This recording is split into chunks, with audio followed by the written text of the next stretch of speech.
get to it. What do you know about the international level of basketball? I know that the international level of basketball has improved greatly. Oh. Guys, can we back up a little? Sorry. Back up a tiny Yeah, just give him a little more space if you don't mind. Just maybe one step back, everybody. I think the international level of basketball has improved greatly, especially since I retired.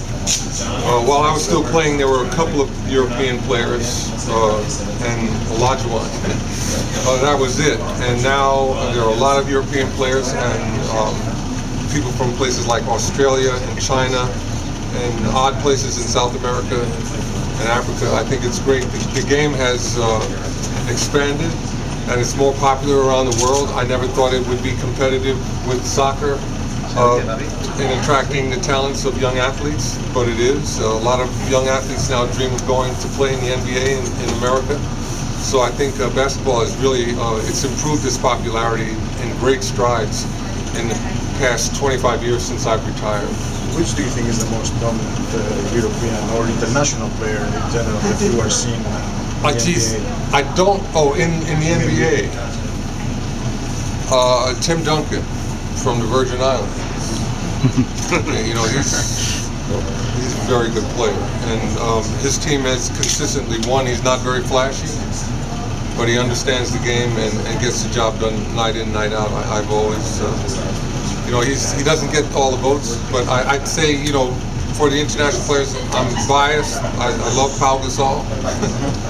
He's done a great job for the Lakers, and also he deserved all his all-star appearances were well-deserved.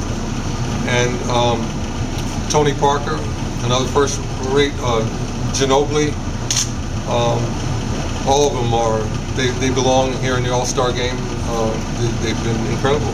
Why we don't see so many dominant big guys in the last years in the NBA? Why do you think that? I think the big guys aren't dominant anymore because they're all out wasting their time shooting three-point shots. Okay?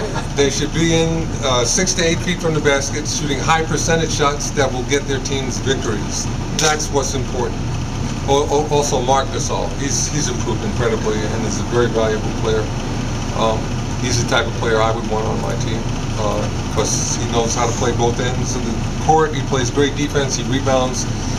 He knows how to pass the ball. You foul him late in the game, he's going to make his free throws and beat you. That's the type of player, you know, well-rounded and understanding both ends of the court. That's the type of play that I like to see. Which of the centers that are playing now, they should be more inside? And they are using a lot of their outside game. They should be more. They're just wasting. They're setting picks and shooting three-point shots. It's no good. They need to play close to the basket where they can get offensive rebounds and change the outcome of games because they've been the odds by doing certain things. So I think that the big men should play close to the basket where they're most effective and can dominate. Tall guys do a great job defensively blocking shots. The young player here in New Orleans, Anthony Davis, he's doing a great job. He's just started. He's only, how old is he? 19, 20? 20. He's going to be a great one, you know. And he's learning the game. He's getting fundamentals down. I'm happy to see that. Kobe or LeBron? Well, you know, LeBron is healthy now. Kobe's, you know, he's been injured. But Kobe in his prime was awesome, and there weren't very many better players than him at that point. But as you know, things change. Are you surprised that LeBron didn't include you in the top 4 or 5 best player? No, I'm not surprised. He probably didn't see me play. You know, unless he was like 3 years old and could understand the game of basketball. He didn't see Wilt play. He didn't see any of the guys that I saw when I was a kid who were awesome. Oscar Robertson, Elgin Baylor, people like that.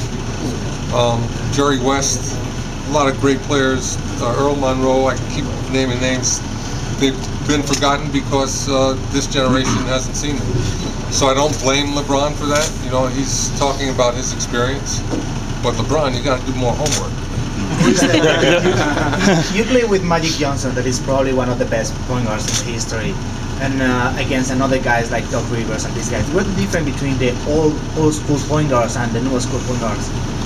Okay, the main difference in the game now, and it doesn't matter what position you're talking about. When we played, there was hand checking. It was a lot more difficult to score. It was a different game then, and people don't acknowledge that. The game's changed now just because of the hand checking. It was a more physical game. You could play effective defense and made the game more interesting. You had to know how to move the ball around. Nowadays, they just give the ball to two guys. They play 2-on-2. It's really a whole lot of people come to me and say, "Geez, the game it's boring.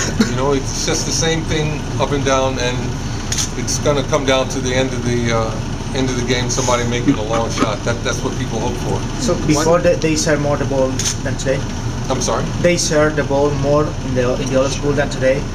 Yeah, they understood how to work the ball inside for a high percentage shot. When those were doubled up, then they moved the ball out to mid-range for mid-range shots.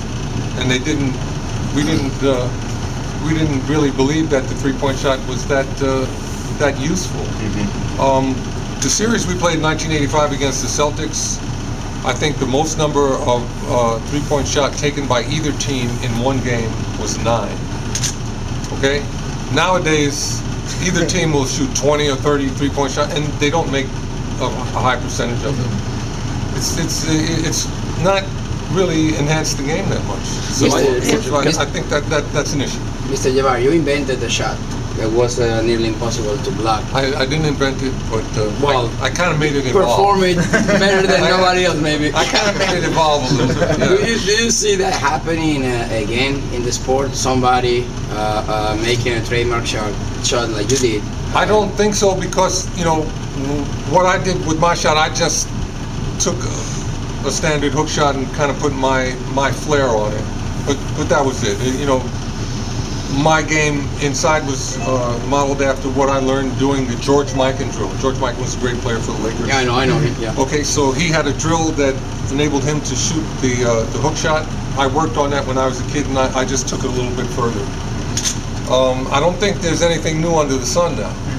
So everything that could be discovered on the basketball court is there, and people just have to learn how to use the basic tools to win for their team. Do you think it's more difficult today to work with the young players about the fundamentals of the game? Yeah, it is, because they don't believe that you know what you're talking about.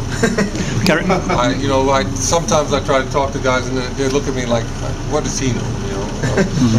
He played 30 years ago. If you played in today's game, how many points do you think you could like to score? I have no idea. I know I would score regularly, because they don't have a lot of good defensive centers, and they're not very tall, and I'd shoot over them the best at will. The best center in NBA for you right now?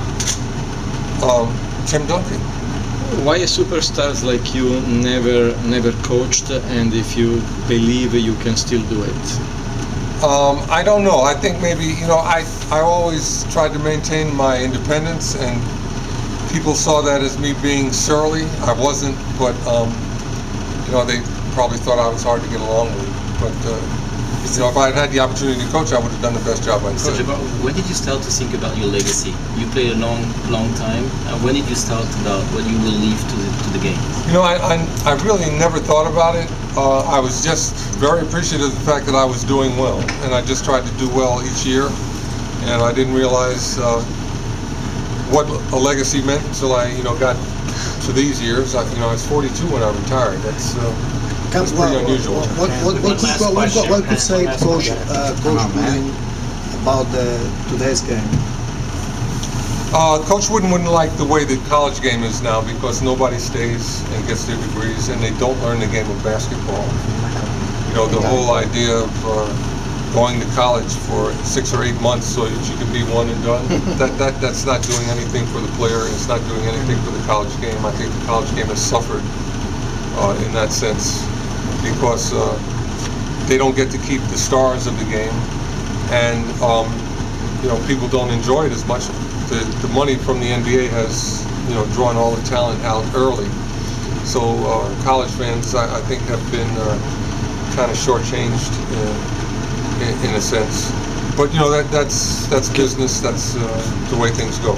Kareem, the Lakers are very likely to have a high draft pick next year. Which college player would like to see in purple and gold next year? Geez, I don't know because I haven't seen all of the great college players. You know, you don't get to see them. I don't follow the college game that much. I won't say what I've been doing, but